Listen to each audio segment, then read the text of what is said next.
하나님 말씀 같이 살펴보도록 하겠습니다. 오늘 우리에게 주신 하나님 말씀 사도행전입니다. 사도행전 2장 말씀 같이 살펴볼 텐데 13절까지로 되어 있는데 4절까지만 보도록 하겠습니다. 사도행전 2장 1절부터 4절까지 말씀 같이 여러분과 함께 살펴보실 텐데요. 성경책이 있으신 분들은 성경책을 펴시면 좋을 것 같아요. 앱으로 켜셔도 좋고 종이로 된 성경을 펴셔도 좋습니다. 사도행전 2장 1절부터 4절까지 말씀만 저와 여러분이 한 절씩 교독하도록 하겠습니다. 제가 먼저 읽겠습니다. 오순절 날이 이미 이름에 그들이 다 같이 한 곳에 모였더니 호련히 하늘로부터 급하고 강한 바람 같은 소리가 있어 그들이 앉은 온 집에 가득하며 마치 불의 혀처럼 갈라지는 것들이 그들에게 보여 각 사람 위에 하나씩 임하여 있더니 그들이 다 성령의 충만함을 받고 성령이 말하게 하심을 따라 다른 언어들로 말하기를 시작하니라. 아멘. 오늘도 우리 좀 말씀을 함께 나누기에 앞서서 잠시 좀 대화하는 시간 한 번 더 가졌으면 좋겠는데요. 한번 우리 자리에서 한번 일어나 주시겠습니까? 한번 오늘 새로 오신 우리 지체들도 많이 계시는데 좀 돌아다니시면서 한번 좀 서로 인사 나누고 좀 이렇게 악수하고 하는 시간을 좀 가졌으면 좋겠어요. 지금 일어나 주시겠어요? 일어나셔서 앉은 분단에만 계시지 말고 이 복도로도 좀 나오시고 앞뒤로 왔다 갔다 하시면서 3분만요. 서로 성함도 좀 물어보시고 뭐 전공하세요? 좀 물어보시고 어떻게 오셨나요? 좀 이렇게 물어보시는 시간 가졌으면 좋겠습니다. 아무도 그냥 그 자리에 계시지 말고요. 좀 돌아다니셨으면 좋겠어요. 네, 핸드폰 불 꺼주시고요. 네.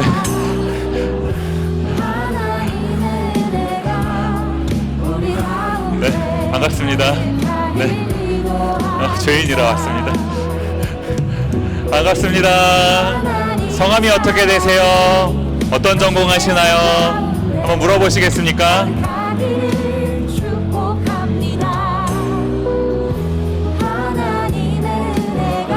아무도 혼자 계시지 마시고요. 좀 이렇게 가셨으면 좋겠어요. 우리 혼자 계시는 분 보이시면 좀 찾아가서 말씀 좀 걸어주시겠습니까? 우리가 주 안에서 하나됨으로 교제하는 이것도 예배입니다, 여러분. 아무도 혼자 계시지 않도록 좀 찾아가 주세요.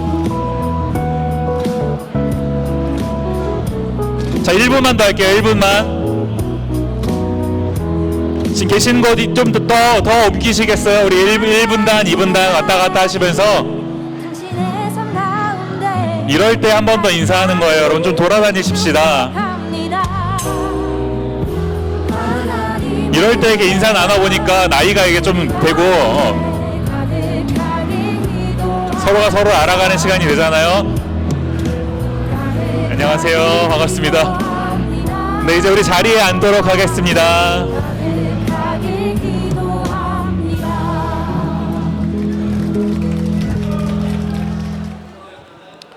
네, 다 자리에 앉도록 하겠습니다. 디모데 예배 오신 모든 분들 환영하고 또 축복합니다. 한번 우리 앞뒤 좌우에 계신 분들 이렇게 좀 돌아보시면서 한번 이렇게 인사해 볼까요? 실천하는 크리스찬이 됩시다. 인사하겠습니다.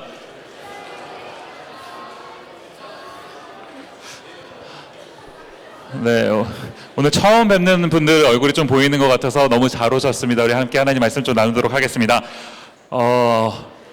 네, 자, 여러분 추석입니다. 추석. 느낌이 잘 안 오시죠? 이게 좀 타지에 있다 보니까 느낌이 전혀 안 오는데 혹시 송편 드신 분?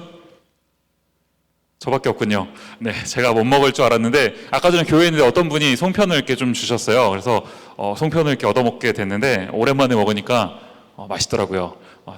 그 안에 설탕이 들어있는 그 송편이 아니어서 좀 아쉽긴 했지만 그래도 맛이 있었어요. 자, 여러분 추석 딱 하면은 떠오르는 게 뭐가 있으십니까? 저는 이제 한국에 있을 때 결혼하기 전이에요. 그 추석 때마다 가을이잖아요. 그래서 항상 그 수산시장에 가서 그 전어를 이제 회로 떠서 이제 먹었습니다. 가을 전어. 굽진 않고 항상 회로 먹었는데 왜냐면 저는 이제 날로 먹는 걸 좋아하거든요. 원래 그 인생이 좀 날로 먹는 인생이라서 날로 먹는 걸 굉장히 좋아하는데 결혼하고 이제 미국에도 전어가 있나요? 제가 미국에 와서 사실 한 번도 전어라는 걸 먹어본 적이 없는 것 같아요. 아마 미국에서 평생 사신 분들은 이게 뭔지도 모르실 텐데 아무튼 이제 추석 때가 되면 그때 생각이 이제 많이 납니다. 여러분 혹시 그 부모님께 다 안부 인사 드리셨나요? 네, 카톡 말고 카톡으로 해피 추석 뭐 이렇게 보내면 부모님 뭐 화나세요. 그러니까 전화를 꼭 드리셨으면 좋겠어요. 오늘 밤에라도 꼭 부모님께 전화 드리셔서 이렇게 효도가 여러분 뭐 별거 있겠습니까? 그냥 우리가 잘 지내고 있다라는 것을 알려드리는 거, 그게 효도예요. 여러분, 그 눈에 안 보이는 하나님께 잘하려고 하시지 마시고 눈에 보이는 부모님께 잘하십시오. 그게 하나님 원하시는 일이다라는 것을 꼭 기억하셨으면 좋겠습니다. 자, 어쨌든 우리나라도 이제 우리나라 사람들도 참 이 명절에 대해 의미를 많이 부여해요. 그래서 이제 우리나라 사람들은 훨씬 더 이 부분을 잘 공감할 수 있을 것 같은데, 이 유대인들이요, 성경에 등장하는 유대인들도 이 참 명절을 중시하는 그런 이제 민족 중에 하나입니다.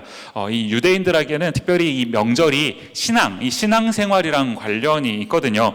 이제 뭐 다른 명절들은 언젠가 기회가 되면 이제 그때 좀 살펴보기로 하고, 이제 오늘 좀 살펴보고 싶은 명절은 오순절이라고 하는 명절입니다. 우리 사도행전 2장 1절 말씀 보시면요, 오순절 날이 이미 이름에 그들이 다 같이 한 곳에 모였더니, 자, 오늘 이 2장의 배경이 오순절이라고 하는 명절이더라 라는 겁니다.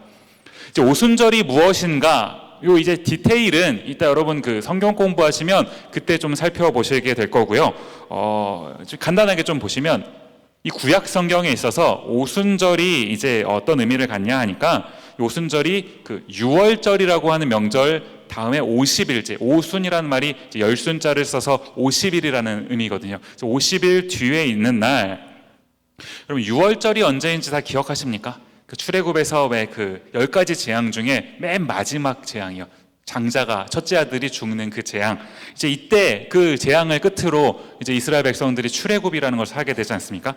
이제 그렇게 하고 나서 50일이 딱 지난 그날 무슨 일이 있었냐 하니까요, 하나님께서 시내산에서 모세에게 십계명을 주십니다. 모세가 그것을 받아서 이스라엘 백성들에게 그 십계명을 전달하는 것. 하나님께서 말씀, 십계명이라고 하는 언약의 말씀을 통해서 그 백성들과 관계를 맺으시고, 너희는 이제 나와 언약 관계를 맺은 백성이다, 이것을 선포해 주신 것. 이 성경 속에서 이스라엘이라고 하는 민족은 이런 이제 상징적인 언약 백성이다라는 상징을 가진 의미이거든요. 이 오순절이 이제 시간이 한참 지난 다음에 신약으로 넘어왔어요. 오늘 지금 보고 있는 사도행전이라고 하는 신약에서 다시 한번 이 오순절이 언급이 됩니다. 사도행전 2장은 아마 성경을 좀 아시는 분들은 혹시 아실지 모르겠어요. 성령님이 임하시는 그 사건이 있는 그 유명한 장이죠. 그 성령님을 통해서 그리스도를 중심으로 이제 살아가는 공동체, 다른 말로 하면 뭡니까? 교회라는 겁니다. 교회. 오늘 이 사도행전 2장에서의 오순절은 이 교회라고 하는 공동체의 시작을 의미하는 사건이 담겨져 있는 장이다라는 겁니다. 하나 질문이요. 퀵 퀘스천. 자, 누가 교회인가요? 교회가 뭔가요? 신약 성경에 쭉 나오면 이런 얘기를 쭉 하죠. 우리가 이제 교회라고 할 때 이런 건물을 교회라고 생각하기가 쉬운데, 이런 건물이 교회가 아니라요, 사도행전 2장에서 만나는 이 교회는, 신약 성경 전체에서 말하는 이 교회는 우리가 교회다라는 겁니다. 우리가 예수님을 믿는 우리가 교회다라는 거예요. 그래서 오늘 말씀을 통해서 이 교회인 우리가 어떻게 살아가야 되는지 이제 오늘 그 부분을 좀 살펴보기를 원합니다. 일단 먼저 우리가 좀 사도행전 2장을 쭉 보시면 성령님이 임하시는 장면이 이제 쭉 기록이 되는데요. 어떻게 이제 그것을 기록하고 있는지 한번 보시죠. 우리 2절과 3절에 보시면, 후련히 하늘로부터 급하고 강한 바람 같은 소리가 있어 그들이 앉은 온 집에 가득하며 마치 불의 혀처럼 갈라지는 것들이 그들에게 보여 각 사람 위에 하나씩 임하여 있더니, 여기 보시면 먼저 좀 우리가 주목해서 봐야 될 표현, 호련히라는 말이에요. 호련히. 이제 성경이, 특별히 신약 성경이 이 성령님에 대해서 언급을 할 때, 옛날에 DTS라고 저랑 같이 하셨던 분들은 혹시 이걸 배우셨던 거 기억나실지 모르겠어요. 성경이 성령님에 대해서 언급을 할 때 it이라는 단어로 번역하지 않고요, he라는 단어로 번역을 하더라라는 겁니다. it이 아니라 he요. 뭐겠습니까? 성령님은 하나님이세요. 스스로 어떤 의지를 가지고 그 일을 이루시는, 그 일을 행하시는 하나님이시라고, 인격적인 존재시다라는 겁니다. 이제 가끔요, 그런 집회 가보신 분 계실지 모르겠어요. 어떤 조금 약간 홀리한, 여기서 말하는 홀리는 좀 다른 의미이기도 하겠지만, 어떤 조금 좀 이렇게 막 뜨거운 그런 집회에 가면은 어떤 신령한 목사님들 있잖아요. 그런 목사님들은 주로 이제 목소리부터가 좀 달라요. 할렐루야 하면서 이렇게 하시는 분들 계시잖아요. 할렐루야 이런 분들이 하시면서, 자 여러분 성령 받으시기 바랍니다. 성령 임하소서 임하소서 불 뭐 이런 분들이 계세요. 목사가 불 외친다고 성령님이 오고, 내가 오란다고 오고 내가 가란다고 갑니까? 성령님이 어떤 물건이라면 그러겠죠. 그럴 수도 있겠죠. 성령님은 이시 아니라 히라고요. 인격을 가지신 존재, 스스로 일하시는 분이시라는 겁니다. 그런 집회에 혹시나 가시면 여러분 지혜를 가지고 판단하실 수 있기를 바랍니다. 성령님은 결코 물건이 아니에요. 내가 집에서 기르는 개도 내가 오란다고 안 오는데 성령님이 내가 오란다고 오고 가란다고 가고 하겠습니까? 아니죠. 이 인격을 가지신 하나님, 이 하나님, 삼위 하나님 중에 한 분이신 하나님이 그 백성에게, 당신의 백성에게 찾아오신 겁니다. 오늘 여기 본문에서요. 3절 마지막 부분에 보시면 각 사람 위에 하나씩 임하여 있더니, 각 사람 위에 하나씩, 그냥 공동체가 모여 있는데 그 공동체 위에 성령님이 임하셨다 이렇게 말해도 괜찮은데, 그런데 굳이 각 사람 위에 하나씩 이렇게 기록한 이유가 뭐겠습니까? 성령 하나님께서 여러분과 저 이런 모든 우리 교회 공동체로 모인 사람들에게 각 사람 위에 하나씩 찾아오셔서 우리 각 사람을 준비시키시고 사용하신다라는 겁니다. 오늘 저희가 좀 이 부분에 주목해서 봤으면 좋겠어요. 제가 오늘 설교의 제목을 아까 혹시 보셨나요? 비움, 채움, 그리고 나눔이라고 지어봤습니다. 이 세 가지 단어를 여러분 꼭 기억하시겠습니까? 비움, 채움, 그리고 나눔이요. 이게 무슨 말이냐 하니까요, 사도행전 2장 4절 말씀 보시면, 그들이 다 성령의 충만함을 받고 성령이 말하게 하심을 따라 다른 언어들로 말하기를 시작하니라. 지금 여기서 나오는 이 4절 말씀에 나오는 너무나 중요한 한 단어요. 뭐겠습니까? 방언이 아니고요, 충만이라는 단어요. 여러분, 충만이요. 충만이라는 게 여러분 뭡니까? 제가 이제 스타벅스 이뱅 이벅에 가면은 이제 자주 가요. 일주일에 한 서너 번씩 가는 것 같아요. 가서 이제 커피를 주문하면 많은 이제 디모데 지체들을 만나다가 보니까 제가 이제 첫 잔, 가서 하루에 첫 잔은 이제 계산을 하고 삽니다. 사서 먹고는 그 다음 잔부터는 계속 이제 리필을 해요. 이제 공짜로 리필을 해주니까 이제 리필을 해서 먹습니다. 그런데 이제 리필을 할 때 제가 이제 가끔 부탁을 안 하고 그냥 리필을 해달라고 하면은 이제 직원분이 커피가 이렇게 남아 있으면 그걸 버리지 않고 그 위에다가 그냥 이렇게 더 담아서 주는 경우가 있어요. 이제 그러면 제가 커피를 시킨 지가 조금 되거나 이랬으면 이게 이제 신선하지도 않을 뿐더러 심지어 가끔은 이제 좀 미지근해지기까지 하죠. 뭐 이런 이제 경험을 하게 됩니다. 그래서 이제 제가 꼭 부탁을 해요. 꼭 먼저 있는 것은 이제 좀 버려주시고 그 다음에 이제 새 걸로 담아달라고. 이제 그래야지 프레시한 커피가 이제 컵 가득 있는 것 아니겠습니까? 제가 뭘 말씀드리고 싶은지 아시겠나요? 충만하다는 것은요, 성령으로 충만하다는 것은 이 채움이라는 것은 그 채움이 있기 전에 뭐가 선행되어 있어야 된다는 겁니까? 뭐가 먼저 있어야 된다는 거예요? 비움이요. 내가 온전히 비워져야만, 그래야만 성령님으로 가득 채워질 수 있다는 겁니다. 우리가 어떻게 하면 비울 수 있는 건데요? 어떻게 하면 비울 수 있는 겁니까? 나를 어떻게 하면 비울 수 있을까요? 돌을 닦으면 되겠습니까? 다른 도로는 안 되고요, 한 가지 도로만 가능하죠. 무슨 도입니까? 그리스도죠.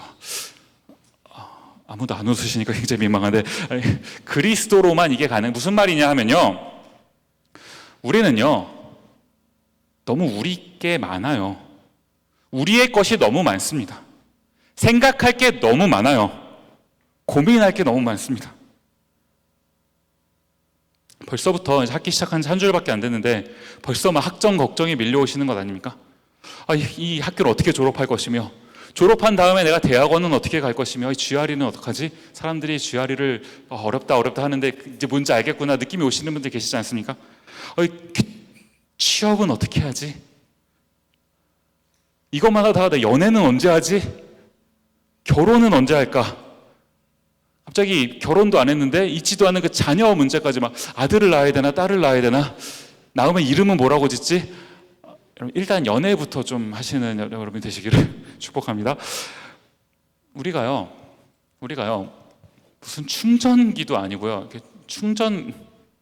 가만히 있으면요 내 삶이 자꾸 나의 것으로 채워져 간다고요. 그냥 가만히 냅두면 저절로 막 나로 충전이 되어가요. 가득 채워져 간다고요.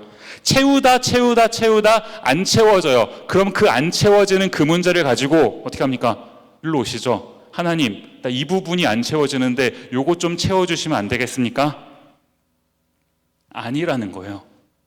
하나님은 내가 채우다 못 채우는 그거 채워주시려고 존재하시는 분이 아니라 우리 삶 전체에 충만하셔야 되는 분이시라고요.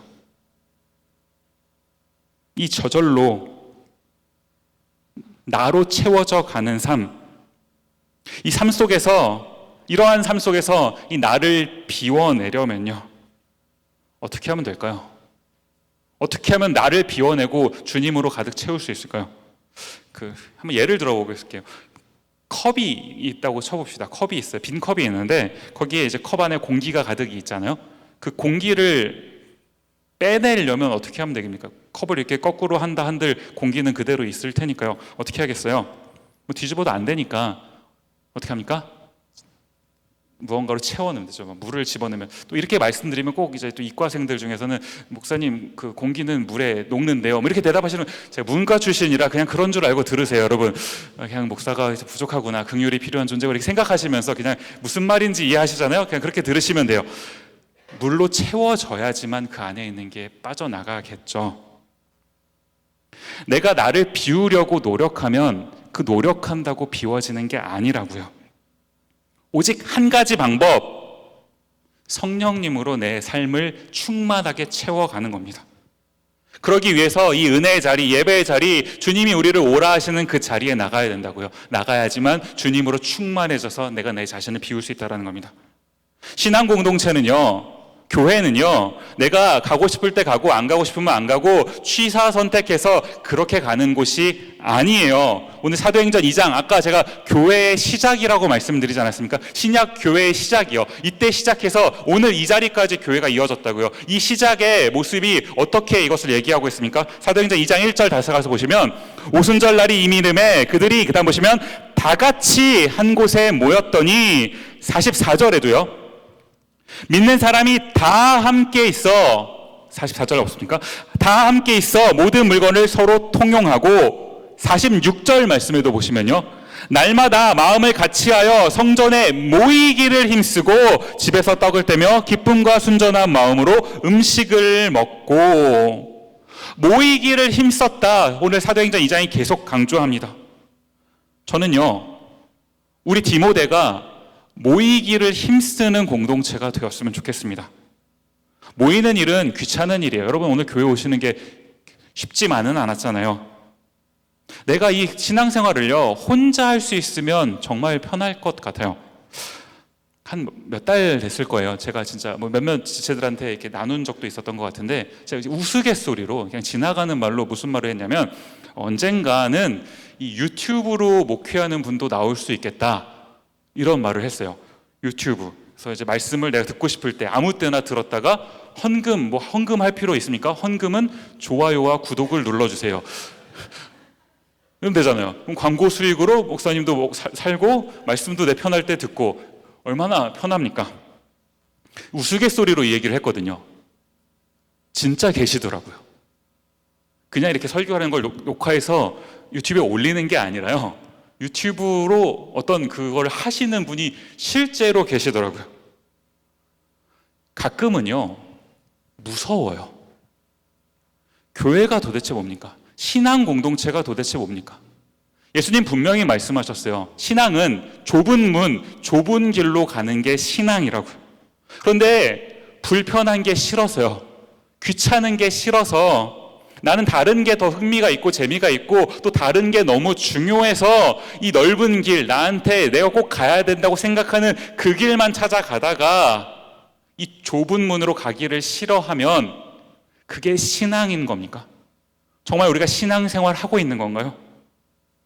신앙은 불편한 겁니다.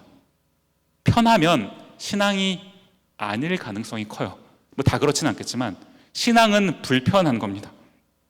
성경 어디에도 신앙생활을 편히 했다라고 하는 사람은 없는 것 같아요. 심지어 예수님조차도 힘드셨는데. 그런데 불편해요. 되게 고통스럽습니다. 한결같이 찾아오는 게 뭡니까? 행복해요. 분명히 불편한데, 분명히 시간이 쪼들리고 막 힘들고 죽겠는데, 그런데 이유를 알 수 없는 행복이 찾아온다고요. 그게 신앙인 겁니다. 우리가 정말로 진짜 신앙생활을 하는 공동체가 되었으면 좋겠어요.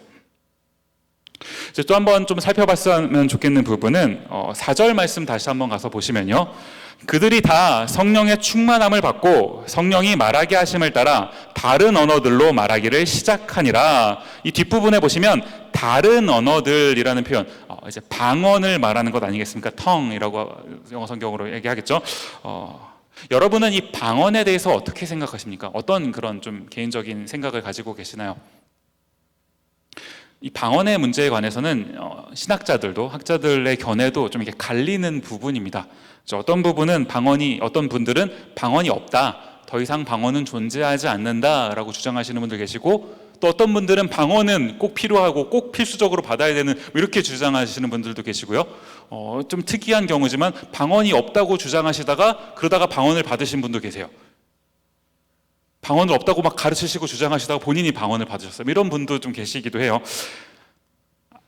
여러분의 생각이 저와 좀 다를 수 있을지 모르겠지만 저의 개인적인, 저의 견해로는 사도행전 2장에 나와 있는 이 방언과, 우리가 조금 더 가서 고린도전서 14장에 나와 있는 방언이 있는데, 저는 이 두 가지 방언이 이제 좀 다르다고 생각하는 견해를 가지고 있습니다. 방언은 실제할 수 있다라고 저는 이제 믿고 있거든요. 사도행전에 나오는, 지금 저희가 보고 있는 이 다른 언어들이라고 말할 때는 이건 정말로 다른 언어입니다. 외국어를 말해요. 사람의 언어를 말하고, 고린도전서 14장에 나오는 방언은 이제 어떤 우리가 서로 인간이 알아들을 수 없는 어떤 특별한 언어, 그게 참 뭐라고 설명할지 모르겠어요. 어떤 특별한 언어, 그것을 의미한다라는 겁니다. 물론 사도행전 2장과 고린도전서 14장의 방언이라는 것이 나오지만 이 방언이 꼭 어떤 성령 충만의 지표, 성령 충만하면 반드시 방언이 있어야 된다, 이것을 말하는 것은 아닙니다. 성령 충만해도 방언 안 할 수 있어요. 혹시 이 자리 가운데 방언 못 하시는 분 계시면 괜찮습니다. 예수님도 안 하셨어요. 위로가 되죠. 네, 예수님도 안 하신 게 방언이에요. 제가 오늘 주목해서 좀 보고 싶은 부분은요, 이어지는 5절입니다. 그때 경건한 유대인들이 천하 각국으로부터 와서 예루살렘에 머물러 있더니, 지금 여기 보시면 경건한 유대인들, 이들이 모였다라고 기록을 하고 있는데, 신앙인들 아닙니까? 경건한 신앙인들이요. 그런데 이 모인 사람들이, 지금 이 모인 사람, 방언이 막 터지는, 외국어 방언이 막 터지는 이 장면을 봤을 때 어떠한 반응을 보였냐라는 거예요. 12절로 가서 보시면요, 다 놀라며 당황하여 서로 이르되 이 어찌 된 일이냐 하며, 저는 개인적으로 사실 이들의 반응이 굉장히 잘 이해가 갑니다. 무슨 말이냐면요, 제가 이제 목사 안수를 받은 그 교단, 제가 공부한 이제 신학대학원이 한국에 있는 총신대학교 신학대학원이라고 하는 곳인데, 굉장히 보수적인 그런 이제 교단입니다. 그러다 보니까 이 저희 학교에서는 어지간한 그 신비한 부분들은 거의 다 이제 믿지를 않으세요. 옛날에 정말 심할 때는 그 찬양인도자 중에 굉장히 유명하셨던 천관웅 목사님이라고, 혹시 아시는 분 계실지 모르겠어요. 뭐 You are the Jesus Generation 그러면서 이런 분이 계셨는데, 이제 이분이 유명한 찬양인도자니까 나와서 이제 기타를 치면서 우리 다 같이 일어나서 찬양합시다라고 초청을 했더니 교수님들이 일어나서 나가셨어요. 일어나가 버리셨어요. 그래서 어떻게 일어날 수 이렇게 하냐 뭐 이러면서 진짜 그러던 시절 있었을 만큼 굉장히 이제 보수적인 그런 신학교였습니다. 그러다 보니까 이런 뭐 방언 이런 거 잘 이제 강조 안 하시죠. 신비한 거 잘 강조 안 합니다. 이해는 가요. 우리가 신앙생활하면서 너무 신비한 거 쫓다가 위험할 수 있잖아요. 그러니까 좀 조심하고자 하는 그 마음은 충분히 이해 갑니다. 그런데 한 가지 놓칠 수 있는 거 뭐겠습니까? 성령님의 일하심을 우리가 놓칠 수 있겠더라는 거예요. 우리가 신앙생활을 하는데 내가 가지고 있는 어떤 프레임, 내가 가지고 있는 어떤 틀, 그 안에서만 신앙생활을 하다가 여러분, 하나님이 얼마나 크신 분인데 우리가 하나님을 다 알 수 있습니까? 없잖아요. 다 알 수 없는 그 하나님을 내가 가지고 있는 어떤 그 뷰 안에 가두어 놓고 그 안에서만 일하시는 하나님, 그것만이 하나님이라면 어떻게 그분을 하나님이라고 할 수가 있겠습니까? 우리의 좀 지경을 넓혔으면 좋겠어요. 우리 신앙의 지경을 넓혔으면 좋겠습니다.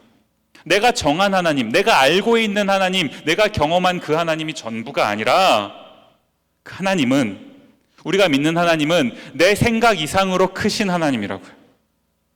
제가 사실 지난 4년 동안 디모데에서 사역하면서 단 한 번도 이런 말을 해본 적이 없는데요. 다음 주에 저희가 이제 개강 수련회를 갑니다. 이따 광고 또 할 거고, 여러분 이제 모집도 할 거고 할 텐데, 개강 수련회를 우리가 앞두고요, 좀 도전을 드리고 싶어요. 이번 수련회 가운데 하나님께서 여러분에게 어떤 그 마음, 그 도전의 어떤 그 뜨거운 마음을 주신다면, 마음의 그 감동을 주신다면, 이번 수련회 가운데 하나님께서 나에게 방언을 주실 수 있도록 그 사모하는 마음을 가지고 기도하실 수 있는 여러분 되셨으면 좋겠어요. 물론 제가 아까도 말씀을 드렸지만 방언 안 하셔도 전혀 상관이 없습니다. 아무런 문제가 되지 않아요. 그러나 하나님께서 필요하다면 사모하는 그 사람에게 선물로 주실 거거든요. 사모함이 없어서 받지 못한다면 그 참 안타까운 일이잖아요. 여러분 가운데 마음에 어떤 감동을 주시는 분이 있다면 기도하실 수 있기를 바라요. 너무 걱정 안 하셔도 되는 건, 그렇다고 또 제가 막 가서 방언 집회하고 이런 거 안 합니다. 절대 좀 놀라지 마시고, 제가 막 기도하면서 제가 여러분에게 오늘 방언을 드리겠습니다 이러지 않아요. 가끔씩 그런 집회 있죠. 자, 여러분, 제가 여러분의 오늘 방언을 받으실 겁니다. 자, 따라서 해보세요. 자, 랄랄라 랄랄라 랄랄라 랄랄라 랄라, 빨리 랄랄라 랄랄라 랄랄라. 자, 여러분 방언을 받으셨습니다. 이거는 아니잖아요. 아까도 제가 말씀드렸지만 방언은, 성령님의 일하심은 내가 어떻게 한다고 되는 일이 아니에요. 성령님은 하나님이시죠. 그분의 방식대로 일하실 겁니다. 호련히, 아까 우리 살펴봤던 호련히 그분의 뜻대로 일하실 하나님, 그 하나님을 사모하는 마음은 우리 가운데 좀 있었으면 좋겠어요. 꼭 방언만 아니라요, 우리가 하나님의 큰 일을 기대했으면 좋겠습니다. 이번 학기에 여러분의 개인적인 삶 속에 하나님께서 개입하셔서 하나님께서 그 일을 이루실 것이라는 사실을 여러분 믿으십니까? 그렇다면 내가 그것을 믿고 있다면 내가 가지고 있는 어떤 그 틀 안에 갇혀 계신 하나님이 아니라 그 넘어요. 우리는 상상조차 하지 못하는 그 세계에 계시는 하나님, 반드시 그 일을 하나님의 방식으로 이루실 그 하나님, 여러분 그 하나님을 기대하셨으면 좋겠어요. 하나님이 분명히 일하실 겁니다. 제가 존경하는 목사님 중에 저기 안양에서 목회하는 그 김남준 목사님이라는 분이 계시는데, 그분이 꼭 그 스스로를 지칭하시면서 그리스도의 노예라는 표현을 쓰세요. 꼭 책 쓰시면 맨 마지막에 그리스도의 노예 김남준 이렇게 쓰시는데, 제가 그 말에 참 감동이 돼요. 볼 때마다 그리스도의 노예. 근데 제가 거기에 그리스도의 노예라는 말에 좀 의미를 좀 덧붙여서요, 웃자고 하는 소리일 수도 있지만 의미를 좀 덧붙여서요, 그리스도의 노예가 무슨 뜻입니까 여러분? 그리스도 안에 있으면 노가 예가 되는 삶이 된다고요. 웃자고 한 소리는 아닌데 네. 그리스도 안에 있으면 노가 예가 되는 삶을 경험할 수 있습니다. 물론 매번 그런 건 아니죠. 우리가 하나님의 그 일하심을, 큰 일을 기대했으면 좋겠어요. 우리 지경을 좀 넓혔으면 좋겠습니다. 성령 충만은요, 사실 정상적으로 보이지는 않습니다. 2장 13절 말씀해 보시면, 또 어떤 이들은 조롱하여 이르되 그들이 새 술에 취하였다 하더라. 마치 그 술에 취한 것처럼. 여러분은 경건하시니까, 우리 디모데는 경건한 지체들이라서 사실 한 번도 술에 취해 본 적이 없는 분들이지 않습니까? 라고 말하고 싶은데 진짜인 것 같기는 하기도 해요. 그죠? 취해 보신 적은 없잖아요. 그죠? 무슨 말을 하고 있는 건지 모르겠지만 아무튼 그 술을 먹으면요, 우리가 술을 먹으면 제정신이 아니잖아요. 자꾸 그렇게 모르는 눈빛으로 저를 쳐다보지 마시고, 아시죠? 네, 술을 먹으면 제정신이 아니지 않습니까? 사실 지금 이 시간에 여기 앉아있는 저와 여러분 전체가 다 제정신이 아닌 것 아닙니까? 지금 이 금요일 밤에 아직 이제 mid텀도 좀 남았고, 아직 이제 노일 한창 1월 학기 초에 이 프라이데이 나잇에 여기 와서 앉아있는 거, 이게 지금 제정신입니까? 다른 사람들이 보면요, 여러분 학교 친구들이 우리를 보면요, 미친 거예요. 제정신이 아니죠. 도대체 쟤네 뭐하러 저기 갔어? 그게 신앙인의 모습이라는 겁니다. 제가 존경하는 또 한 분의 목회자 중에 오카는 목사님이라고 계세요. 이 목사님이 주장하셨던 이제 신학 중에 광인론이라는 게 있습니다. 광인 뭐겠어요? 미친 사람을 의미하죠. 미친 사람이요. 신앙은 미친 겁니다. 미친 사람이에요. 말이 좀 세서 여러분 좀 거슬릴 수 있겠지만 미친 거예요. 누구한테 미친 겁니까? 예수님한테 미친 사람이죠. 우리가 정말 그렇게 살고 있습니까? 예수님한테 미친 그 삶을 살고 있습니까? 미쳤다는 게 어떤 그 내 흥이나 내 감정에 막 도취돼서 그렇게 살아가는 게 아니라요, 오늘 2장에 14절부터 보시면 그 베드로라는 사람의 설교가 쭉 나옵니다. 여러분 베드로가 누군지 다 아시죠? 그 예수님의 수제자라고 불리는 그 사람이요. 수제자인 만큼 예수님 옆에서 얼마나 많은 이야기를 들었겠습니까? 그런데 14절부터 쭉 진행되는 베드로의 설교를 여러분 나중에 기회가 있으면 한번 읽어보십시오. 제가 길어서 다 담진 않았는데 베드로가 그 설교를 하면서 예수님의 말씀을 인용하지 않더라고요. 예수님의 말씀이 아니라 구약 성경을 갖고 옵니다. 요엘서 말씀을 가지고 오고 시편 16편 말씀, 시편 110편 말씀, 이것들을 가지고 와서 쭉 설교를 진행해 나가더라고요. 무슨 말입니까? 그냥 어떤 내 감정적인 내가 하고 싶은 그게 아니라 말씀에 근거한 거예요. 그 말씀에 근거해서 내가 그 말씀의 인도함을 받는 거, 그 말씀에 내 삶을 비추어서 그렇게 살고자 하는 거, 이게 성령 충만이더라는 겁니다. 사도행전 2장 18절 말씀 보시면 베드로의 설교 중에 요엘서 말씀을 인용한 구절입니다. 그때 내가 내 영을 내 남종과 여종들에게 부어주리니 그들이 예언할 것이요. 이 요엘의 말씀, 구약 성서에 나오는 이 요엘이 예언했던 이 말씀이 사도행전 2장에 신약으로 넘어와서 실제로 이루어지는 것 아닙니까? 하나님의 영이 임했잖아요. 성령님이 임하셨잖아요. 이 18절 말씀을 보면서 우리가 그런 부분에 좀 집중해야 되는데, 사실은 우리의 시선이 어디에 머무냐 하니까요, 여기 나오는 예언이라는 단어요. 사실 우리가 살면서 이 미래가 너무 궁금한 것 아닙니까? 어떻게, 나의 미래는 어떻게 될까? 내가 대학을 졸업할 수는 있을까? 졸업하면 대학원은 어디로 갈까? 취업은 어느 회사로 취업하게 될까? 남편, 아내가 어떤 사람이 될까? 결혼을 할 수 있긴 할까? 뭐 이런 이제 궁금한 것 아닙니까? 가끔 그 점을 보러 가시는 분들이 계세요. 사주팔자를 보시는, 아마 이번 학기 시작하면서 이제 한국에서 좀 유명한 데 갔다 오신 분, 네, 손 들지 마시고요. 계실지도 모르겠어요. 심지어 예언 기도를 받으러 가시는 분들도 계십니다. 저는 사실 이 예언 기도라는 거요, 어떤 이제 좀 신령한 어떤 뭐 목사님, 권사님, 장로님 이런 분들이 이제 기도해 주시면서 뭐 이렇게 미래를 맞춰 주시는 뭐 이런 거 들어보셨죠? 가끔씩 이런 것도 있지 않습니까? 제 개인적인 견해로는 사실 이 부분을 받아들이기가 쉽지는 않아요. 저는 이제 보수적인 신학을 공부한 사람이다 보니까 더 그런 것 같은데, 그런데 그럼에도 불구하고 제가 아까도 말씀을 드렸지만 하나님은 제 틀에 갇힌 하나님이 아니라 제 생각보다 크신 하나님이시거든요. 그래서 경우에 따라서 하나님께서 그런 일들로 어떤 특별한 경우에 그 일을 활용해서 하실 수 있다라고 생각을 해요. 다만 제가 정말 집중해서 여러분과 오늘 나누고 싶은 그 부분은요, 우리가 예언에 따라 사는 사람들이냐라는 겁니다. 만약에 누군가가 예언을 조금 부정적으로 해주셨다면요? 그러면 여러분은 하면 안 되는 사람들입니까? 만약에 어떤 분이 여러분에게 기도하시면서 다음 학기에 여러분이 미네소타에 남으면 큰일이 난다 이렇게 얘기를 해주시면 여러분 그러면 휴학하고 한국에 계시겠습니까? 성경이 우리에게 어떤 장면을 소개하고 있는지를 한번 같이 살펴봤으면 좋겠는데요. 한번 같이 보시죠. 사도행전 20장 22절과 23절 말씀입니다. 보라, 이제 나는 성령에 매어 예루살렘으로 가는데 거기서 무슨 일을 당할는지 알지 못하노라. 오직 성령이 각 성에서 내게 증언하여 결박과 환난이 나를 기다린다 하시나. 무슨 말입니까? 바울에게 임했던 거잖아요. 성령님이 지금 바울에게 말씀을 해주시는 거예요.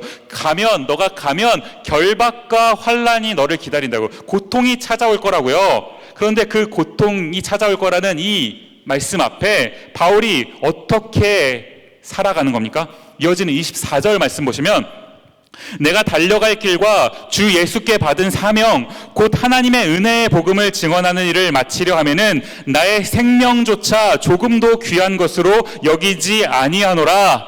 아멘. 우리는 예언에 따라 움직이는 사람들이 아니라고요. 어떤 사람의 말에 따라서 움직이는 사람들이 아니라고요. 사명에 따라서요.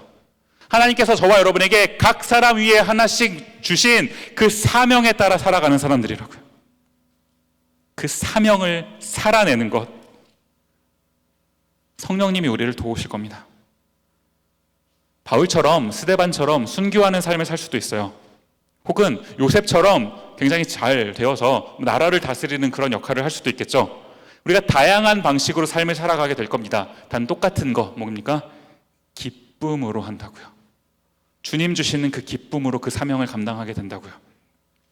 예언은 성경을 통해서 주시는 그 하나님의 말씀의 성취이지 미래를 예측하는 일이 아닙니다.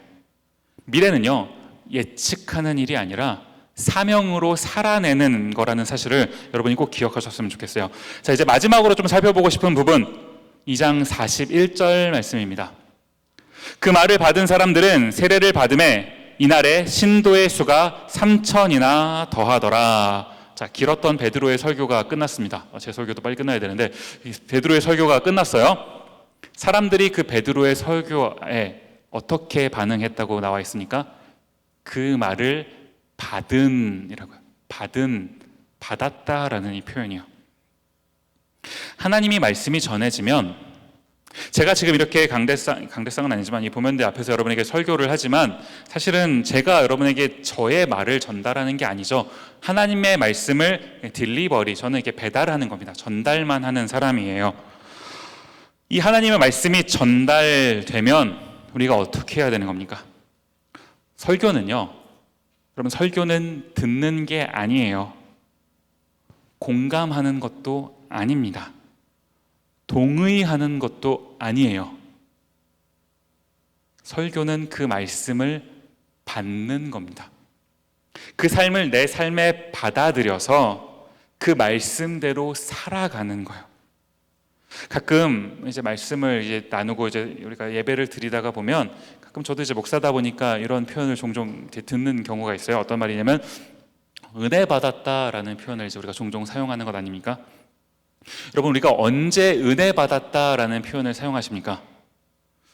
솔직히 좀 예배를 드렸는데 그 설교에 또 그 찬양에 우리 아까 찬양팀이 참 멋지게 찬양을 했는데 찬양팀이 막 찬양을 하는데 막 반주가 너무 화려하고 그 막 인도하는 자매의 목소리가 너무 감미로워서 갑자기 막 동의하시죠? 네, 사실입니다. 네, 어쨌든 그렇게 하다가 내 눈에 조금 눈물이 갑자기 나면 목사가 막 열정적으로 설교하는데 그 말씀이 어떤 한 구절이 제 마음에 꽉 꽂혀서 갑자기 마음이 뭉클해지면 그러면 은혜 받은 겁니까? 혹시 설교를 듣는데 오늘은 좀 졸려서 이거 무슨 말인지 잘 모르겠다 이러면 그러면 은혜를 안 받은 겁니까? 은혜는요, 어떤 카타르시스가 아니에요. 내가 느낀 어떤 감정적인 변화가 아니라고요. 진짜 말씀을 받는 사람들의 태도, 성경이 뭐라고 얘기하냐니까 37절 말씀이에요. 그들이 이 말을 듣고 마음에 찔려 베드로와 다른 사도들에게 물어 이르되 형제들아 우리가 어찌할꼬 하거늘. 하나님께서 정말로 어떤 말씀을 우리에게 주셨고 우리가 그 말씀을 받았으면, 하나님의 말씀을 정말 은혜로 받았으면 저 같은 이런 딜리버러 설교자한테 오셔서 목사님 오늘 설교 은혜 받았습니다 라고 말하시는 게 아니라요, 물론 저도 연약한 존재인지라 여러분들이 가끔씩 목사님 오늘 말씀 참 감동이었고 은혜를 받았습니다라고 뭐 이렇게 말씀해 주시면 격려가 참 많이 돼요. 개인적으로 힘이 됩니다. 그러나 진짜로 설교 가운데 은혜를, 예배 가운데 은혜를 받은 사람들은 그 사람에 집중하는 것이 아니라 그 말씀을 듣고 그 말씀 앞에 꼬꾸라져서요, 우리가 어찌할꼬, 하나님 내가 이제 어떻게 살아야 되는 겁니까? 하나님 앞에 엎드리는 사람이요. 저희가 어떻게 살아야 됩니까? 저와 여러분이 어떻게 살아야 됩니까? 제가 너무나 개인적으로 아끼고 사랑하는 구절이자 교회의 표본이 되는 구절인데요. 사도행전 2장 44절부터 46절까지 보시면, 믿는 사람이 다 함께 있어 모든 물건을 서로 통용하고 또 재산과 소유를 팔아 각 사람의 필요를 따라 나누어 주며 날마다 마음을 같이하여 성전에 모이기를 힘쓰고 집에서 떡을 떼며 기쁨과 순전한 마음으로 음식을 먹고, 여기 보시면 성령 충만한 사람들이 어떻게 살았다는 겁니까? 재산과 소유를 팔아 각 사람의 필요를 따라 나눠주며. 벌써부터 막 부담이 팍팍 오죠. 저는 이 말을요, 정말 무슨 여러분의 그 재산을 팔아서 교회에 갖다 바쳐라 이거 아니고요, 이거 아닙니다. 오해하지 마십시오. 저는 이 45절 한번 보여주시겠습니까? 45절 맨 마지막에 있는 단어, 나누어 주며요. 오늘 설교의 제목 중에서 맨 마지막이었죠. 나눔. 나를 비우고 성령으로 채운 사람은 어떻게 살아야 된다고요? 나누어 주는 삶이요. 여러분, 나눔이 뭡니까? 최근에 저희 교회 어떤 분하고 좀 말씀을 나눌 기회가 있었어요. 그분이 이제, 저는 아프리카나 이런 개발도상국 아니면 좀 어려운 지역에 이제 그 사람들을 섬기시는 그런 일을 하시는 분인데, 그분이 이런 말씀을 하시더라고요. 우리가 나눔이라고 하면, 나누는 삶이라고 하면 오해하는 게, 그 사람은 어렵고 나는 조금 더 많이 가지고 있으니까 내가 내 것을 그 사람에게 좀 나누어 줘야지, 이렇게 생각하는 경우가 많은데 그게 아니라는 겁니다. 나눔은 그게 아니라요, 하나님이 나에게 주신 것을 너에게 주는 게 아니라요, 하나님이 우리에게 주신 거예요. 우리에게 주셨는데 이 땅이, 이 세상이 죄로 인해서, 이 세상이, 연약함이 그 사람에게는 그 나눔의 혜택이 가지를 않는 거예요. 같이 누려야 되는데 그 사람은 그것을 누리지 못한다고요. 그래서 우리가 함께 누릴 수 있도록, 나와 아프리카에 사는 어떤 아이가 이것을 함께 누릴 수 있도록, 나와 어디 사는 누군가가 이것을 함께 누릴 수 있도록요, 그렇게 살아가는 것, 그게 나눔이다라는 겁니다. 결론을 맺으면서요, 오늘 설교의 결론을 맺으면서, 여러분은 학기를 힘차게 시작하셨는데 왜 공부하세요? 왜 돈을 버십니까? 한국에서 오신 분들 왜 비싼 돈 주고 유학 오셨습니까? 우리 인생에서 사명이 무엇입니까? 나눔이요. 나누는 삶. 실천하는 크리스찬이 됩시다. 우리 날마다 외치는 그 삶이요. 이 나눔을 위해서 2019년 이번 가을 학기는 준비하는 단계에 있는 겁니다. 우리가 이것을 잊지 않았으면 좋겠어요. 여러분이 공부하시는 이유는 남주기 위해서 하시는 거죠. 나누기 위해서 공부하신다는 사실, 나누기 위해서 돈을 벌고 계시다는 사실을 꼭 기억하셨습니다. 47절 한 구절 말씀 읽고 마치도록 할게요. 하나님을 찬미하며 또 온 백성에게 칭송을 받으니 주께서 구원받는 사람을 날마다 더하게 하시니라. 저와 여러분이 하나님을 찬미하고 하나님을 믿을 뿐만 아니라, 그 다음이 더 중요하죠, 온 백성에게 칭송을 받으니, 이러한 삶을 살아갈 수 있는 저희 디모데가 되었으면 좋겠습니다. 우리 한번 이 찬양 같이 부르면서 좀 은혜 가운데 나아갔으면 좋겠는데요. 부르신 곳에서라는 찬양인데 반주를 좀 부탁을 드릴게요. 사도행전 2장에 성령님이 임하셨어요. 그 성령님이 기억나게 하신 것, 오순절날 임하셔서 하나님이 나의 하나님이시고 우리가 하나님의 백성임을 고백하는, 우리는 언약 공동체, 교회로 우리를 부르셨다라는 그 사실을 다시 한번 확인시켜 주셨습니다. 우리는 교회로 살아가요. 하나님이 주신 그 사명을 가지고 이 세상을 살아갑니다. 어떻게 살아야 될까요? 내가 가진 어떤 그것만 보고 살아가는 것이 아니라 내 위에 임하신 나를 통해 일하실 그 성령 하나님을 기대하며 그 하나님의 일하심을 바라보며 살아가는 것, 그것을 위해 준비되어야 되지 않겠습니까? 우리 한번 이 찬양을 같이 부를 때 성령님 나에게도 임하여 주옵소서, 나에게도 역사하여 주시옵소서, 내가 그 삶을 살아갈 수 있도록 주님 도와주옵소서. 우리 기대하는 마음으로 함께 고백하며 찬양하며 나아갔으면 좋겠습니다.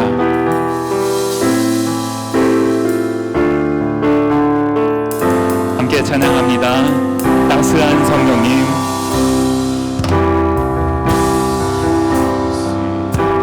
성령님 마음으로 보내, 마음으로 보내, 내 몸을 감싸며, 내 몸을 감싸며 주어지는 평안함, 만족함을 느끼네, 만족함을 내 부르신 곳에서, 부르신 곳에서 나는 예배하네. 어떤 상황에도 나는 예배하네. 부르신 곳에서, 부르신 곳에서 나는 예배하네, 나는 예배하네. 어떤 상황에도, 어떤 상황, 우리 후렴으로 한 번 더 찬양할까요? 부르신 곳에서 나는 예배하네, 부르신 곳에서 나는 예배하네. 어떤 상황에도, 어떤 상황에도 나는 예배, 부르신 곳에서, 부르신 곳에서 나는 예배하네. 어떤 상황에도, 어떤 상황에도 나는 예배하네. 반주를 들으시면서 잠시 한번 눈을 감아 보시겠습니까? 여러분, 2019년 가을 학기가 이제 벌써 시작이 됐습니다. 슬슬 이제 정신없는 일들이 막 몰려와요. 그 몰려오는 일들이 막 나를 공격하다가 보면 어느덧 우선순위가 흔들리고 있는 내 자신을 발견하게 됩니다. 나 부족한 것 같아서, 이것저것 채워야 될 것이 많은 것 같아서 정신없이 이것을 하다가 정작 우리가 뭘 놓칩니까? 내가 왜 살아야 되는지 그 사명을 놓친다고요. 우리가 가장 먼저 선행되어야 될 거 비움입니다. 여러분, 비우셔야 돼요. 여러분의 것으로 채우는 것이 아니라 성령님의 것으로 채워야 됩니다. 성령 충만함이 있어야지만 내 삶이 비워진다고요. 그렇게 해야지만 내가 왜 살아야 되는지 그 삶의 의미를 발견할 수 있다는 겁니다. 어떻게 살려고요? 나눔이요. 주님이 나에게 충분히 채워주신 그 충만함을 통해서 내가 채워진 다음에, 준비된 다음에 그것을 나누는 삶, 그 삶을 살아가기 위해 2019년 이 가을 학기를 우리가 살아가고 있다고요. 이렇게 준비하는 겁니다. 함께 기도하실 때, 하나님, 내가 그 일을 위해 준비되게 없어서, 그 일을 하기 위해 성령으로 충만한 성령 충만이 필요합니다. 하나님, 내 삶에 찾아오셔서 나에게 충만하게 역사하여 주옵소서. 우리 한번 간절하게 기도하는 시간 가졌으면 좋겠습니다. 함께 기도하겠습니다. 고마우신 아버지 하나님, 이 시간 이 자리에 나와 있는 주님의 자녀들 기억하여 주시고, 아버지 하나님 성령으로 충만케 채워 주옵소서. 아버지 하나님, 이들에게 삶의 역사하여 주시고 우리가 준비될 수 있도록, 우리 삶이 하나님께 더 나아갈 수 있도록 준비될 수 있도록 주님 역사하여 주시옵소서. 이들의 삶을 아버지 하나님 주관하여 주시옵소서. 은혜를 베풀어 주시옵소서. 아버지 하나님, 하나님으로 충만할 때 이들의 삶이 비워지고, 하나님으로 충만할 때 이들의 삶이 아버지 하나님의 것을 나누는 아버지 그 삶을 살아갈 수 있는 주님의 자녀들 되게 하여 주시옵소서. 그 일을 위해 준비되는 이번 학기가 되게 하여 주옵소서. 주님 역사하여 주시옵소서. 은혜를 베풀어 주시옵소서.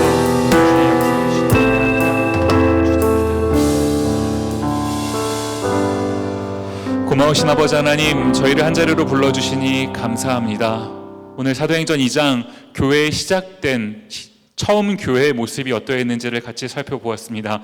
주님으로 충만하여져서 나의 모든 것이 비워지고, 오직 주님의 충만함으로 살아가다가 하나님, 주님께서 충만하게 허락하신 그것을 나누는 삶, 그 삶을 살아갔던 초대교회의 모습들을 우리가 보게 됩니다. 하나님, 우리도 그렇게 살게 하옵소서. 하나님, 나의 것을, 주님께서 주신 그것을 나누기 위해 준비되어 가는 이번 가을 학기가 되게 없어서 아버지 하나님, 이것이 주님께서 저에게 주신 사명임을 기억하며 그것을 위해 살아가는 저희 모두 되게 없어서 감사드리었고 예수님 이름으로 기도드립니다. 아멘.